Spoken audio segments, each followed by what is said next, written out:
Nabanggit nga po doon 'no, sa vlog ni Maharlika ngayon mga kababayan, may April 30 at nando'n nakasulat, April 30, hearing ng Polvoron, mga kababayan. So ngayon habang pinapanood po natin 'no, sabi ko, mukhang ano, mukhang talagang sumulat pala yung PIDEA agent sa ano, sa Senado. Mukhang talagang pinadala dahil po 'di ba nung isang araw o nung mga nakakaraang linggo, hindi po tayo naniniwala na ipinadala nila o nagpadala sila 'no, nung sulat sa Senado, mga kababayan, para dinggin nga po etong pulburon issue na 'to, mga bossing. So ngayon, si Maharlika, mga boss, may nilagay dun. Senate hearing ng Polvoron video. Kailan daw? April 30 daw po, mga kababayan. Sabi ko, mukhang matutuloy nga. So habang binabasa po ni Maharlika, ano, sabi niya, "O eto tuloy na mga bossing, mga chief amo sir." Ang pagkakaintindi ko po doon sa binabasa niya, mga kababayan, no? Merong mga NGO nga na sumulat. Ayan, sumulat sa Office of the President sa Senado, mga kababayan. So sa madaling salita po, hindi galing doon sa sinasabi nilang PIDEA agent, mga kababayan, kung bakit magkakaroon ng Senate hearing, mga bossing. Ano? Magkakaroon po ng hearing, ng Senate hearing ng April 30, mga bossing, no? Dahil po may sumulat na NGO na anti-drug advocate or something na ganyan, pero hindi po mismo sa kanila. So ngayon, habang pinapanood ko si Maharlika, mga kababayan, ang tunay na pag-uusapan po doon, no, yung kumbaga yung ano, pulburon na nahuli yata diyan sa ano, sa Batangas. Yung from 1.8 tapos ngayon parang 1.2 something. No, siguro ang pag-uusapan doon, mga kababayan, ang pag-uusapan po doon, mga kababayan, yung pagkakahuli. Kasi eto kung hindi ako nagkakamali, eto po yata yung ano yung madaming mga DDS ang hindi po naniniwala, no? Na ang ating awtoridad talagang totoo, mga kababayan, na nakahuli. So madami pong mga DDS, sa kanila lang naman po 'yan eh. Pero yung mga talagang simpleng mamamayan, no, yung mga taong tawag dito, mga taong sumusuporta sa gobyerno, naniniwala po. Naniniwala po, mga kababayan, na talagang yung huli na yun hindi scripted. So siguro yan yung pag-uusapan doon, mga kababayan. Tapos si Maharlika, ang ginawa niya, isiningit niya yung PIDEA leaks. Isiningit niya yung PIDEA leaks na parang gustong palabasin sa taong bayan na, o tingnan nyo, di ba, naalala nyo, sumulat yung PIDEA doon sa, yung PIDEA agent, sumulat doon sa Senate. Gusto niyang palabasin sa taong bayan, mga kababayan, na yun yung dahilan kung bakit magkakaroon ng hearing sa April 30.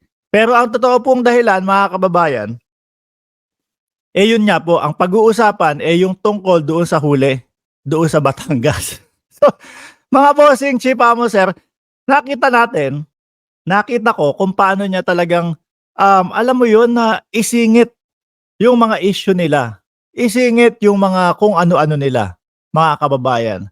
No, para lang masabi na totoo tong sinasabi namin. Pero ang totoong pag-uusapan po talaga doon, yung huli doon sa Batangas, mga kababayan.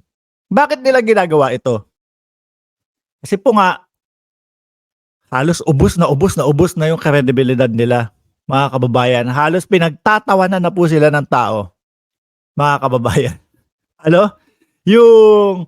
Yung Polvoron video na yan na hanggang ngayon hindi pa din nilalabas, mga bossing.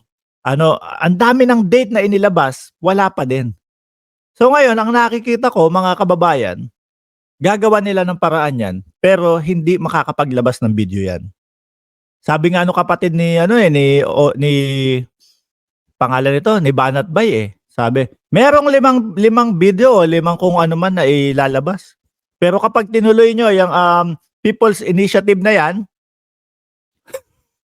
baka ilabas. Kapag hindi nyo tinuloy, baka hindi na ilabas, i-consider na ano yun, bluff? Namba-bluff? Kung meron ilabas, 'di ba? Gano'n lang naman po mga kababayan.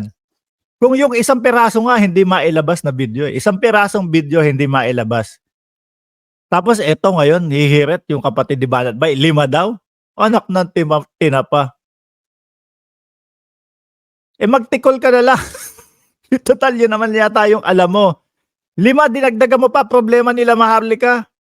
Kung yung isa, hirap na hirap at problemado na sila tapos ikaw naglabas pa 5 naman ang ilalabas.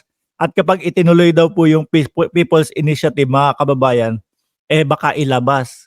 Kapagka hindi daw itinuloy, baka ano, baka i-consider na itago na lang. Kung totoo yan, ilalabas nyo yan.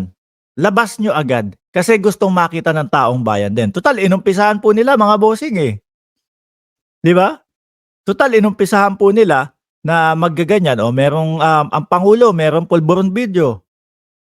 Ngayon po, hindi nila mailabas. Kasi tama naman din yung si Duterte dati, mga kababayan, doon sa kanyang interview o doon sa press conference niya. Tama po siya na ano, kung meron talaga yan, inilabas na yan dati pa. Kung tama ya, kung meron talagang video na yan, hindi mag-aatubili yan, no? Hindi magpapalagpas ng 1 oras yan, ilalabas agad po nila yan. 'Di ba mga kababayan? Gano'n lang po 'yun eh. So ngayon gusto niyang ipamukha na, nananalo tayo. Nananalo tayo. Pero dahil nga po hindi naman talaga, no, yung PIDEA leak niya mga kababayan, hindi naman po talaga yung PIDEA leak niya ang i-hearing doon. So inunahan niya na yung taong bayan, inunahan niya na yung mga viewer, mga bossing. Sabi niya, pero siyempre possible na ganito 'yan, pero baka mamaya pagka-hearing naman, pagka araw na ng April 30, baka wala naman, hindi naman banggitin yung ano, yung about sa PIDEA leak niya. O ganyan, mga bossing. So alam ko na yung susunod eh. Ang susunod niya kapagka hindi nabanggit at wala naman talagang plano at hindi naman kasama sa plano ng April 30 yung PIDEA leak niya, mga kababayan. Magrararatata na naman yan, ganito, tinanggap niyo yung ano, tapos hindi niyo pinag-usapan yung PIDEA leak. Pumokus lang kayo diyan sa huli na yan. Naku, ganyan. Tuloy na naman po mga kababayan. Kasi yan mga boss, April 30, 26 na po ngayon. 'Di ba? May 4 na araw na naman siya, raratsyada na naman yan. Pag-uusapan. Tataas na naman yung views. Kanina nakita ko 4 hours, parang 20,000 na lang yata yung ano, 4 hours ago. 20,000 o 30,000 na lang yung kanyang views, mga kababayan. Bumababa at ayan nakikita natin sa comment section. No, nakakasawa na yung ano na yan, nakakasawa na nga yung pulburon video na yan. Nakakasawa na yung tungkol sa pulburon na yan. 'Di ba? Nagsasawa na din po ang tao. Ito po ay kasalanan din nila mga kababayan. Dahil po yan, kagaya niyan, meron na namang date, although hindi yung video, pero tungkol daw po sa pulburon. Nung ipinakita, mga bossing, yung kasulatan, oo, na-receive ng Senate.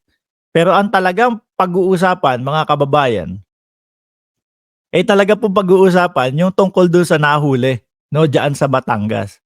So masabi lang nila, kasali kami.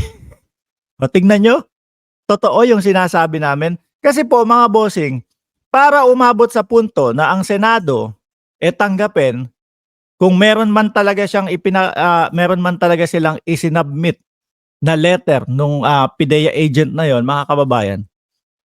Kung talagang meron silang isubmit, hindi talaga din tatanggapin o hindi na din pag-uusapan yan mga bossing Sino papaniwalaan ng Senado, mga kababayan? PIDEA ba o si Maharlika? PIDEA ba o yung agent na kung sino man Poncio Pilato na yon? Wala pong agent, no? Gawa-gawa lang po nila 'yon. Sila lang po ang sumulat noon, mga bossing, no? Kaya po kasi kagaya niyan, deads na naman yung ano, deads na naman yung tungkol diyan sa ano,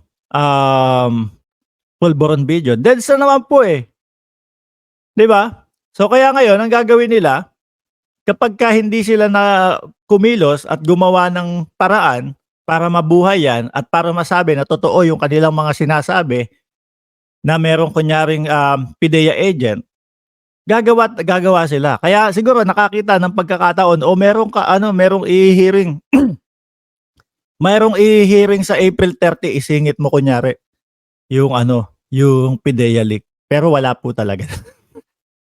Panoorin po natin ano 'yun mga kababayan, may aabangan na naman tayo bukod sa aabangan natin yung ano 'yun, yung maisog nila, hindi ko alam kung kailan ba yung maisog, sa Sunday na naman, 28, 'no? Kayo ha, huwag kayong magtatawa dun sa maisog.